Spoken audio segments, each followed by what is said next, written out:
बिस्मिल्लाहिर्रहमानिर्रहीम। अस्सलाम वालेकुम स्टूडेंट्स, उम्मीद है आप सब खैरियत से होंगे। My name is Tariq Hussain, मैं केमिस्ट्री पढ़ाता हूँ। तो students, first year chemistry chapter number 3 हम पढ़ने जा रहे हैं। चैप्टर नंबर 3 पढ़ने जा रहे हैं। आज इसका फर्स्ट लेक्चर है।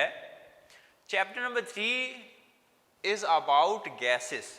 चैप्टर नंबर 3 में हम गैसेस से रिलेटेड जो हैं वो पढ़ेंगे। स्टेट्स ऑफ मैटर, मैटर की हालतें। मैटर मीन मादा। मैटर किसको बोलते हैं? मैटर की डेफिनेशन क्या है? Anything which has mass and occupy space is called matter. तो स्टूडेंट्स, मैटर की डेफिनेशन, मैटर किसको बोलते हैं? सबसे पहले तो ये आपको पता होना चाहिए। तो मैटर क्या चीज होती है? हर वो चीज जिसका मैस होता है, मीन वो मैस रखती है और जगह घेरती है तो उसको जो है मैटर बोलते हैं। तो स्टेट्स ऑफ मैटर, मैटर की हालतें। तो मैटर की हालतें जो है वो 4 स्टेट्स ऑफ मैटर हैं। Matter exist in 4 states. Matter 4 हालतों में पाया जाता है। मैटर 4 हालतों में पाया जाता है। ये कौन कौन सी हैं? Solid, liquid, gas and plasma. These are 4 states of matter. अगर स्टूडेंट्स एमसीक्यूज आ जाता है, स्टेट्स ऑफ मैटर आर, आगे ऑप्शन दिए होंगे 3, 4, 5, 6, तो कितनी हालतों में पाया जाता है? 4 स्टेट्स में पाया जाता है। अगर ये एमसीक्यूज आ जाता है तो करेक्ट ऑप्शन इज 4 वाला जो है करेक्ट ऑप्शन होगा। तो ये वाली हैं, कौन कौन सी हैं?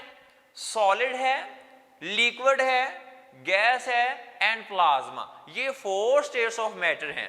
अब स्टूडेंट्स, इसमें जो सॉलिड स्टेट ऑफ मैटर है, ये जो सॉलिड है, तो सॉलिड स्टेट ऑफ मैटर जो है ये हमारे इर्द गिर्द जो है most abundant form of matter है। अगर हम अपने इर्द गिर्द देखें तो इर्द गिर्द अगर हम देखेंगे तो हमें जो मैटर की सबसे ज्यादा जो क्वांटिटी में जो स्टेट पाई जाएगी हमारे इर्द गिर्द, वो कौन सी होगी? सॉलिड होगी। कौन सी होगी? सॉलिड होगी। तो स्टेट ऑफ मैटर जो which is found most abundant around us, जो हमारे इर्द गिर्द ज्यादा पाई जाती है, वो कौन सी है? सॉलिड है। इसके बाद जो लिक्विड्स होते हैं लेस कॉमन होते हैं। जो गैस होती है, simplest form of matter, simplest form of matter is gas. अगर ये एमसीक्यूज में आ जाता है, which is the simplest form of matter, matter की सादा तरीन शक्ल कौन सी है, सादा तरीन फॉर्म कौन सी है, तो वो स्टूडेंट होती है गैस होती है। कौन सी होती है? गैस होती है। ये स्टूडेंट्स ये एमसीक्यूज के लिए आपने याद रखना है। और चौथी स्टेट होती है प्लाज्मा। अब यहां पे एक शॉर्ट क्वेश्चन पूछा जाता है, why liquids are less common than solid, gas and plasma. ये जो लिक्विड्स होते हैं ये सॉलिड, गैस और प्लाज्मा से लेस कॉमन क्यों होते हैं? तो इसका जवाब स्टूडेंट जो है वो ये है, because liquid state of any substance, किसी भी सब्सटेंस की जो लिक्विड स्टेट होती है, exist with in narrow range of temperature and pressure, कि ये वाली टेम्परेचर और प्रेशर की एक नैरो रेंज में पाई जाती है। तो ये स्टूडेंट्स का आंसर होगा, यानी नैरो रेंज ऑफ टेम्परेचर। जैसे देखें, ये मेरे पास बोर्ड मार्कर है, ये वाला सॉलिड स्टेट में है। अगर इसको लिक्विड स्टेट में ले जाना पड़ेगा तो इसको बहुत हाई टेम्परेचर पर हीट करना पड़ेगा। तो ज्यादा टेम्परेचर पर हीट करेंगे, ये मेल्ट होगा, लिक्विड स्टेट में कन्वर्ट होगा। जब दोबारा छोड़ेंगे, टेम्परेचर हम जो है वो कम करेंगे, दोबारा रूम टेम्परेचर पर आएगा, दोबारा सॉलिड बन जाएगा।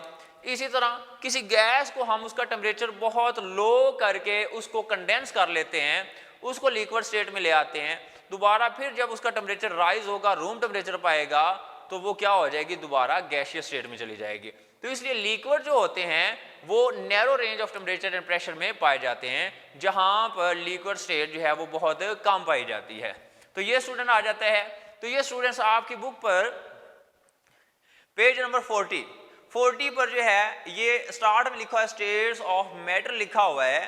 तो यहां पर है मैटर एग्जिस्ट इन 4 स्टेट्स, 4 हालतों में पाया जाता है। ये एमसीक्यूज के लिए आपने याद रखना है। कौन कौन सी हैं? Solid, liquid, gas and plasma. यहां तक ये पहली लाइन जो है ये भी एमसीक्यूज के लिए आपने हाईलाइट कर लेना है। दूसरी आ जाती है the simplest form of matter is gaseous state. यहाँ तक ये वाली भी आपने एमसीक्यूज के लिए हाईलाइट कर लेनी है। अगर ऐसे पूछा जाता है which form of matter is the simplest form of matter, तो वो कौन सी होगी? गैसियस स्टेट होगी। फिर उससे आगे most of the matter around us, हमारे इर्द गिर्द जो ज्यादा मैटर पाया जाता है इन दी सॉलिड स्टेट, तो वो सॉलिड स्टेट में, ये भी एमसीक्यूज के लिए याद रखना है। तो पहली दो लाइनें ये आपने एमसीक्यूज के लिए हाईलाइट कर लेनी है। फिर आ जाती है अगली जो है नेक्स्ट 3 लाइंस हैं, liquids are less common than solid gases and plasma. ये जो लाइन अगर इसके शुरू में हम वाई लगा देंगे तो ये हमारा क्वेश्चन बन जाएगा। इसका आंसर क्या होगा? यहीं से आपने स्टार्ट करना है। आंसर जो है liquids are less common, liquid जो है वो लेस कॉमन होते हैं than solid gases and plasma. The reason is that, इसकी वजह क्या है? इसकी वजह ये है that the liquid state of any substance, किसी भी सब्सटेंस की जो लिक्विड स्टेट होती है can exist only within a relatively narrow range of temperature and pressure, क्योंकि ये रिलेटिवली जो है टेम्परेचर और प्रेशर की नैरो रेंज पर पाए जाते हैं। यहाँ तक स्टूडेंट्स ये आपका शॉर्ट क्वेश्चन होगा, ये आपने यानी ये जो है यहाँ तक इसको हाईलाइट कर लेना।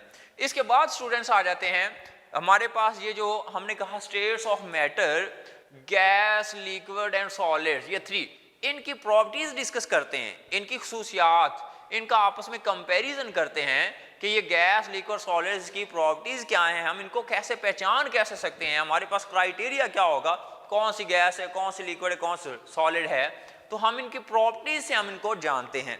पहली आ जाती है गैस।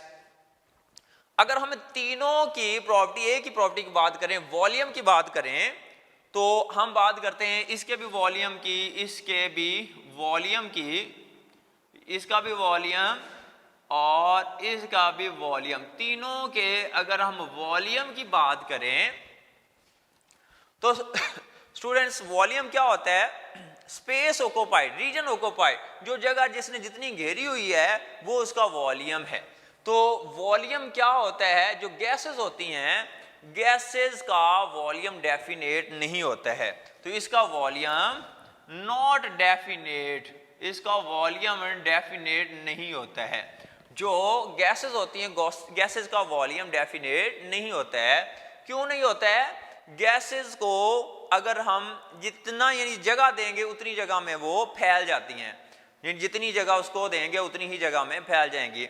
जैसे एक सिलेंडर है, छोटा सिलेंडर है, उसमें गैस कंप्रेस की हुई है, उसमें भरी हुई है, अगर वो थोड़ा सा लीक हो जाता है तो ये गैस उससे जो निकलती है वो पूरे कमरे में फैल जाती है। तो मीन जो गैसेस होती हैं उनका वॉल्यूम अपना नहीं होता है, स्पेसिफिक वॉल्यूम, फिक्स वॉल्यूम नहीं होता है, जितना उनको वॉल्यूम मिलता है उतने वॉल्यूम में वो फैल जाती हैं। इसलिए इसको कहते हैं कि नॉट हैव फिक्स्ड वॉल्यूम या नॉट डेफिनेट, इनका वॉल्यूम डेफिनेट नहीं होता है। अगर हम लिक्विड्स की बात करते हैं और सॉलिड्स की बात करते हैं, इन दोनों का डेफिनेट होता है, इसका वॉल्यूम भी डेफिनेट है और सॉलिड्स का भी वॉल्यूम क्या होता है? डेफिनेट होता है। डेफिनेट का मतलब यहां पर वाजे, फिक्स, कि जैसे देखें जो लिक्विड्स हैं इनका वॉल्यूम और सॉलिड का वॉल्यूम फिक्स होता है। जैसे बाजार से अगर आप जाते हैं तो 1 लीटर दूध लेकर आते हैं और घर में लाकर आप उसे जो है किसी बर्तन में डाल देते हैं तो वो 1 लीटर ही रहेगा, उसमें कमी या जो इजाफा नहीं होगा। इसी तरह से ये जो कोल्ड ड्रिंक्स होती हैं जो इन्होंने लेकर रखी होती हैं तो उनका वॉल्यूम भी फिक्स रहता है। ऐसे नहीं होता है कि वो जो 250 मिलीलीटर वाली कोल्ड ड्रिंक है वो पड़ी पड़ी जो है वो 500 मिलीलीटर बन गई और उसका तो जो फ़ायदा हो गया डबल हो गया, ऐसे नहीं होता है स्टूडेंट। ये जो लिक्विड्स होते हैं, लिक्विड्स का वॉल्यूम फिक्स होता है, ये वॉल्यूम चेंज नहीं होता है, इसलिए उनको कहते हैं लिक्विड्स का जो वॉल्यूम होता है वो डेफिनेट होता है। और इसी तरह से सॉलिड्स का वॉल्यूम भी डेफिनेट होता है, इनका वॉल्यूम भी चेंज नहीं होता है। फिर अगर दूसरी प्रॉपर्टी की बात करें, दूसरी प्रॉपर्टी आ जाती है शेप आ जाती है। अगर हम इन तीनों की शेप की बात करते हैं तो जो गैसेस होती हैं, गैसेस की शेप डेफिनेट नहीं होती है, नॉट डेफिनेट। जो गैसेस होती हैं इनकी शेप जो होती है वो डेफिनेट मीन फिक्स नहीं होती है, अपनी एक शक्ल बरकरार नहीं रखती है। तो फिर क्या होती है, गैस को जिस टाइप के वेसल में डालेंगे जो उस वेसल की शेप होगी उसी की शक्ल इख्तियार कर लेगी। जैसे अगर हमारे पास इस तरह का कोई सिलेंडर है स्क्वायर टाइप, तो इसमें अगर जो है गैस मौजूद है तो उसकी शेप भी वैसी हो जाएगी। अगर हमारे पास सिलेंडर एक ऐसा यानी जो है कोई फ्लास्क टाइप चीज़ है और उसमें गैस रखी हुई है तो इसकी शक्ल इख्तियार कर लेगी। तो जिस शक्ल का वेसल होगा गैस उसमें क्लोज होगी तो उसी की शक्ल इख्तियार कर लेगी। इसको लिए इसलिए कहते हैं कि गैसेस की शेप जो होती है वो फिक्स नहीं होती है, डेफिनेट नहीं होती, इनकी अपनी शेप नहीं होती है, बल्कि जिस शक्ल के कंटेनर में, जिस शेप के कंटेनर में इसको डाला जाएगा उसी की शेप इख्तियार कर लेते हैं। और जो लिक्विड्स होते हैं, लिक्विड्स का साथ भी बिल्कुल ऐसे ही है, इनकी भी शेप डेफिनेट नहीं होती है, नॉट डेफिनेट शेप, इनकी भी शेप डेफिनेट नहीं होती है, इनकी शेप भी डेफिनेट नहीं होती है।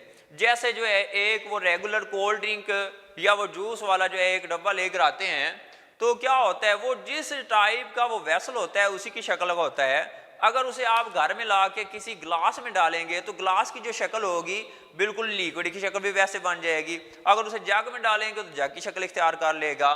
तो इट मीन्स जो लिक्विड्स होते हैं, लिक्विड्स की भी शेप डेफिनेट नहीं होती है, जिस शक्ल के, जिस शेप के वेसल में डालेंगे उसी की शक्ल अडॉप्ट कर लेते हैं।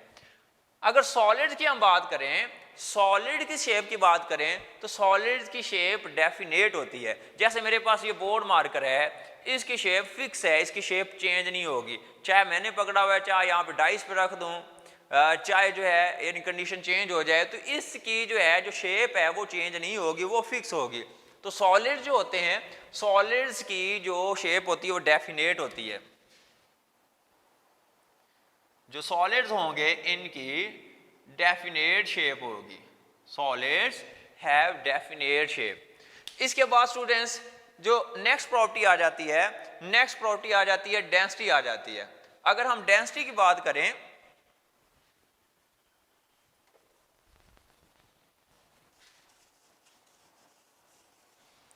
अगर हम डेंसिटी की बात करें तो डेंसिटी क्या होता है, डेंसिटी जो है मैस पर यूनिट वॉल्यूम के, यूनिट वॉल्यूम में किसी चीज का मैस कितना है।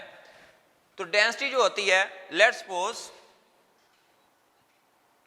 ये एक यूनिट वॉल्यूम है, इसमें वो जो सब्सटेंस है उसका मैस कितना है, उसका मैस कितना है। जितना मैस ज्यादा होगा उतनी डेंसिटी भी ज्यादा होगी, जितना यूनिट वॉल्यूम में मैस कम होगा उसकी डेंसिटी भी उतनी ही कम होगी। तो ये जो गैसेस हैं, गैसेस की डेंसिटी जो होती है वो बहुत लो होती है, यानी इनकी डेंसिटी जो होती है वो बहुत लो होती है, बहुत कम होती है। मीन वॉल्यूम ज्यादा गिरते हैं और उस वॉल्यूम में इनका मैस बहुत कम होता है। अब लो डेंसिटी से होता क्या है, गैसेस जो हैं, ये गैसेस जो है वो बबल अप होती हैं, गैस क्या होती हैं, बबल अप होंगी। बबल अप का मतलब क्या है कि ये बुलबुलों की शक्ल में ये जो है वो बनेगी और टेंड टू राइज अप, और ऊपर उठने की कोशिश करती हैं। जैसे आपने देखा कि जो कोल्ड ड्रिंक्स होती है, जैसे वो हम उसे ढक्कन खोलते हैं तो क्या होता है, उसमें से गैस जो है वो ऊपर निकल रही होती है, बबल्स की शक्ल में ऊपर आ रही होती है। तो वो किस वजह से होती है, क्योंकि गैसेस की जो डेंसिटी होती है, डेंसिटी बहुत कम होती है। कम होने से वो क्या होती हैं, बबल्स की शक्ल इख्तियार करती हैं और ऊपर उठने की कोशिश करती हैं। अगर हम लिक्विड और सॉलिड्स की बात करें तो लिक्विड और सॉलिड्स की डेंसिटी जो होती है वो ज्यादा होती है, इनकी डेंसिटी कंपेरेबल होती है, इसलिए उनमें ये वाला फिनोमेना नहीं पाया जाता है। जो लिक्विड्स होते हैं, लिक्विड्स क्या करते हैं, इवेपोरेट करते हैं, इनकी इवेपोरेशन होती है, इनकी इवेपोरेशन होती है। तो इसके बाद मीन इनकी डेंसिटी, इसकी डेंसिटी हाई होगी, इसकी भी डेंसिटी जो होगी वो सॉलिड्स की भी हाई डेंसिटी होगी, क्योंकि इनके यूनिट वॉल्यूम में मैस ज्यादा होता है। अगर हम डिफ्यूजन एंड एफ्यूजन की बात करें, डिफ्यूजन क्या होता है, डिफ्यूजन मीन दो मुख्तलिफ गैसेस के मालिक्यूल्स का आपस में इंटरमिक्स होकर होमोजेनियस मिक्सचर बनाना, this is known as diffusion. Diffusion क्या होता है, डिफ्यूज करना, आपस में घुल मिल जाना, जो गैसेस के मालिक्यूल्स होते हैं, डिफरेंट गैसेस, दो मुख्तलिफ गैसेस, अगर उनको एक ही वेसल में बंद कर दिया जाए तो उनके मालिक्यूल्स एक दूसरे में क्या हो जाएंगे, इंटरमिक्स होना शुरू हो जाएंगे, आपस में मिलना शुरू हो जाएंगे और क्या बना देंगे, होमोजीनियस मिक्सचर बना देंगे। इसको बोलते हैं डिफ्यूजन। दूसरा आ जाता है एफ्यूजन। एफ्यूजन क्या होता है, किसी भी गैस का एक छोटे से सुराख में से वन बाय वन करके हाई प्रेशर से लो प्रेशर रीजन की तरफ निकलना, एस्केप करना, इसको बोलते हैं एफ्यूजन। जैसे किसी भी गाड़ी का जब टायर पंक्चर होता है तो वो पंक्चर में से जो है, जब पंक्चर होता है तो उस वक्त जो गैस उसमें से निकल रही होती है, हवा खारिज हो रही होती है, उसको एफ्यूजन बोलते हैं। That is known as effusion, उसको एफ्यूजन कहा जाता है। डिफ्यूजन एंड एफ्यूजन, तो गैसेस जो होती हैं ये डिफ्यूज भी करती हैं और एफ्यूज भी करती हैं, इनकी प्रॉपर्टी डिफ्यूजन एंड एफ्यूजन होती है। जबकि जो लिक्विड्स होते हैं, लिक्विड जो है ये भी डिफ्यूज करते हैं, इनमें डिफ्यूजन होती है, ये भी डिफ्यूज करते हैं, लेकिन इनकी डिफ्यूजन का रेट बहुत कम होता है, इनकी रेट बहुत कम होता है। जैसे आप जो है अगर जो है यानी एक गिलास वाटर में कोई चांद एक ड्रॉप इंक के डाल देते हैं तो वो आपस में कुछ थोड़ी देर बाद वो पूरा उसमें फैल जाएगी। तो वो फैलना क्या होता है, उसको होमोजीनियस हो जाना, एक जैसा हो जाना, तो वो डिफ्यूजन की वजह से होता है। जबकि सॉलिड्स में ये वाला जो है नहीं पाया जाता, डिफ्यूजन नहीं होती है, ना एफ्यूजन होती है। क्यों? क्योंकि सॉलिड के जो पार्टिकल्स होते हैं वो मूव नहीं करते हैं। तो ये डिफ्यूजन डिफ्यूजन उनकी मोशन की वजह से होती है। गैस के मॉलिक्यूल्स रैंडमली मूव कर रहे होते हैं, उनकी मोशन की वजह से वो एक दूसरे में मिक्स हो जाते हैं। जो लिक्विड्स होते हैं इनके मॉलिक्यूल्स भी मूव कर रहे होते हैं और उसकी मोशन की वजह से ये डिफ्यूज हो जाते हैं, जबकि सॉलिड्स के पार्टिकल्स मूव नहीं करते, इसलिए इनकी डिफ्यूजन नहीं होती है। फिर आ जाता है कंप्रेशन। अगर हम कंप्रेशन की बात करें, कंप्रेशन वर्ड कंप्रेस से निकला है। कंप्रेस का मतलब दबाना होता है। अगर हम गैसेस को दबाएं, उनको कंप्रेस करें तो वो कंप्रेस हो जाती हैं, उनको दबाया जा सकता है। जैसे ये वाले जो है, ये गैस मौजूद है, अगर इसको कंप्रेस करूं, मैं इसको कंप्रेस करूं तो ये कंप्रेस हो जाएगा, इसको कंप्रेस किया जा सकता है। इनकी कंप्रेशन क्यों होती है? क्योंकि अगर देखें मॉलिक्यूल्स के दरमियान ये खाली जगह हैं, इनके मॉलिक्यूल्स के दरमियान एम्प्टी स्पेसेस होती हैं। उन एम्प्टी स्पेस की वजह जब हम इन पर प्रेशर अप्लाई करते हैं, एक दूसरे के करीब आते हैं और करीब आने से कंप्रेस हो जाते हैं, इनको दबाया जा सकता है। जबकि लिक्विड जो होते हैं इनको कंप्रेस नहीं किया जा सकता, नॉट कंप्रेस्ड, इनको कंप्रेस नहीं किया जा सकता। क्यों? क्योंकि इनके मॉलिक्यूल्स के दरमियान एम्प्टी स्पेसेस नेग्लिजिबल होती है, ना होने के बराबर होती है, इसलिए इनको दबाया नहीं जा सकता है। इसी तरह से सॉलिड जो होते हैं नॉट बी कंप्रेस, इनको भी कंप्रेस नहीं किया जा सकता है। क्यों? क्योंकि इनके पार्टिकल्स भी एक दूसरे के साथ साथ जुड़े होते हैं, इनके दरमियान खाली जगह नहीं होती हैं। जैसे मैं यहाँ पे ज़मीन पे खड़ा हूँ तो मैं जो है ऊपर से वजन लगा रहा हूँ, मेरा वेट जो है नीचे को अमल कर रहा है, तो मैं ज़मीन यानी सॉलिड है इसको नहीं दबा सकता, इसको कंप्रेस नहीं कर सकता। इसी तरह से जो लिक्विड होते हैं, अगर वो उसको किसी वेसल में लें और ऊपर कोई चीज़ रख कर उस पर जो है प्रेशर लगाएं, जैसे ये जो है समंदरों में, दरियाओं में ये जो है शिप्स और बोट्स जो है, जो कश्तियों वगैरह का चलना है, तो वो क्या होती है वो उसको ऊपर से प्रेशर लगा रही होती हैं, लेकिन वो कंप्रेस नहीं हो सकता है। अब इसी तरह से फिर आ जाता है एक्सपेंशन आ जाता है।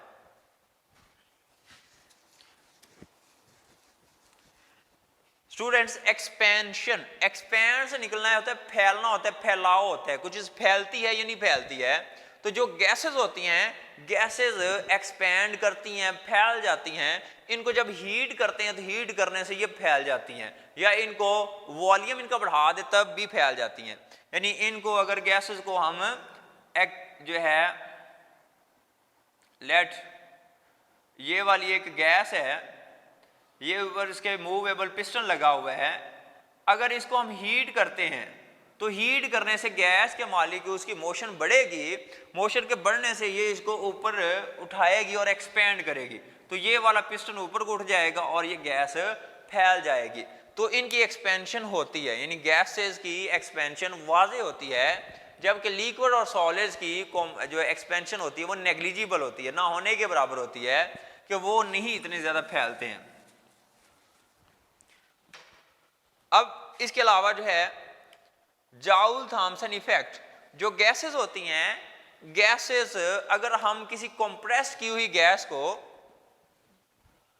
हम किसी कंप्रेस की हुई गैस को, यानी हमारे पास ये एक गैस है जिसको किसी वेसल में कंप्रेस किया हुआ है, ये वाली एक कंप्रेस्ड गैस है, this is compressed gas, highly compressed gas है, इसको कंप्रेस किया गया है।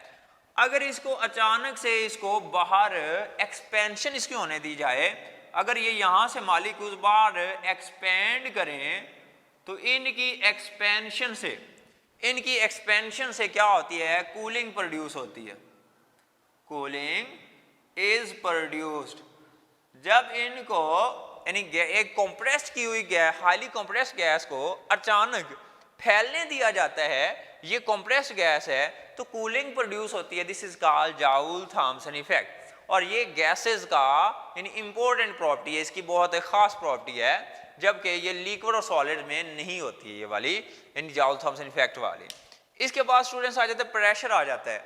जो प्रेशर है, अगर हम प्रेशर की बात करते हैं तो जो गैसेस होती हैं, गैसेस का प्रेशर होता है। प्रेशर किसकी वजह से होता है, गैसेस का प्रेशर उनकी रैंडम मोशन की वजह से होता है। अगर जो है लेट ये कोई एक बैलून है, ये कोई बैलून है जिसमें ये वाली गैस मौजूद है, यानी ये एक बैलून है और ये इसमें गैस फिल की हुई है, तो गैस के मॉलिक्यूल्स क्या करते हैं, रैंडमली मूव कर रहे होते हैं, ये इनकी रैंडम मोशन होती है, ये रैंडमली मूव कर रहे होते हैं, रैंडम मोशन इनकी होती है। इस रैंडम मोशन की वजह से ये तेजी से यानी भाग रहे होते हैं, इनकी काइनेटिक एनर्जी होती है, मूव कर रहे होते हैं, ये क्या करते हैं, आपस में भी टकराते हैं और इन गैस यानी वॉल्स, वेसल जो होता है जिसमें मौजूद उसकी वॉल से भी टकराते हैं। जब वॉल से टकराएंगे तो क्या करेंगे, उस पर फोर्स लगाएंगे और वो जो फोर्स है उसको अगर एरिया पे डिवाइड कर दें तो वो प्रेशर बन जाता है, तो गैसेस का प्रेशर होता है। गैसेस का प्रेशर कैसे होता है, जैसे ये गाड़ियों के टायर्स होते हैं, उसमें जो एयर भरी जाती है तो वो उसको एक्सपेंड करके रखते हैं, उसकी एक्सपेंशन रहती है टायर की, this is due to the pressure of gases, ये गैसेस के प्रेशर की वजह से होता है। फिर इसके बाद अब ये जो लिक्विड और सॉलिड्स होते हैं, लिक्विड के मॉलिक्यूल्स मूव करते हैं लेकिन बहुत स्लो मूव करते हैं, इनका प्रेशर ना होने के बराबर होता है। सॉलिड्स के पार्टिकल मूव ही नहीं करते तो उनका प्रेशर नहीं होता है। लास्ट में स्टूडेंट आ जाता है intermolecular forces. Intermolecular forces, inter का मतलब होता है दरमियान और molecular mean molecule, forces mean attractive forces, कि मॉलिक्यूल्स के दरमियान जो कशिश की फोर्सेस हैं, जो अट्रैक्टिव फोर्सेस हैं, उनको बोलते हैं इंटरमॉलिक्यूलर फोर्सेस। जो गैस होती है, गैस के मॉलिक्यूल्स एक दूसरे से दूर दूर होते हैं, इनके दरमियान जो फोर्स ऑफ अट्रैक्शन होती है ये इनका दूर दूर होने से क्या होती है, वेरी वीक होती है, यानी ये गैसेस में वेरी वीक होती है। जो इंटरमॉलिक्यूलर फोर्स है गैसेस में क्या होती है, बहुत वीक होती है, वेरी वीक होती है। अगर हम लिक्विड्स की बात करते हैं तो लिक्विड्स के मॉलिक्यूल जो होते हैं वो एक दूसरे के करीब करीब होते हैं, तो इनके दरमियान जो इंटरमॉलिक्यूलर फोर्सेस होती हैं वो स्ट्रांग होती हैं इन गैसेस से। लेकिन जो सॉलिड्स होते हैं, सॉलिड के मॉलिक्यूल के दरमियान जो इंटरमॉलिक्यूलर फोर्सेस होती हैं वो वेरी स्ट्रांग होती है, इनमें वेरी स्ट्रांग और गैसेस में वेरी वीक, और इनमें इंटरमीडिएट होती हैं, यानी ये इंटरमीडिएट मीन जो है गैसेस से स्ट्रांग होती हैं बट सॉलिड से वीक होती हैं। तो ये स्टूडेंट्स इनकी प्रॉपर्टीज हैं, गैसेस, लिक्विड, सॉलिड, तीनों को कंपैरिजन करके आपने इनको देखना है। स्टूडेंट्स इसमें ये जो हेडिंग्स हैं, हेडिंग्स आपने अच्छे तरीके से याद रखनी है और ये साथ में आपने ये पढ़ना है, बाकी आपने रीड करना है, जस्ट रीड कर लें काफ़ी है, और हेडिंग इनकी आपने याद रखनी है। जो अगर कोई पूछे कि गैसेस, लिक्विड, सॉलिड, एक ही substance different state of matter में क्यों पाई जाती है, जैसे वाटर जो है वो अगर गैशियस स्टेट में है यानी वेपर्स की हालत में है, उसके वेपर्स में तो वो गैशियस स्टेट में है, लिक्विड स्टेट में है और आइस की शक्ल में सॉलिड स्टेट में, तो है तो वाटर ही। तीनों स्टेट ऑफ मैटर में पाया जाता है। तीनों में डिफरेंस क्या है? तो डिफरेंस, जो मेन डिफरेंस है वो है strength of intermolecular forces. Strength of intermolecular forces.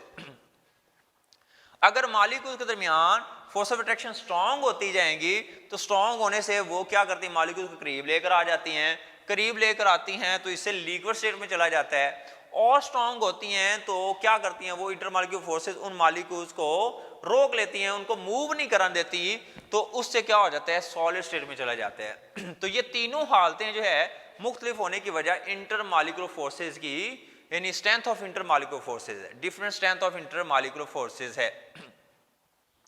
जो लिक्विड गैसेस होती हैं, गैसेस की मोशन जो होती है रैंडम मोशन होती है, लिक्विड्स के मॉलिक्यूल की रैंडम मोशन होती है, जबकि सॉलिड्स के पार्टिकल जो होते हैं सिर्फ वाइब्रेट कर सकते हैं, अपनी अपनी जगह पे वाइब्रेट कर सकते हैं। तो स्टूडेंट्स ये है जी आपका लेक्चर।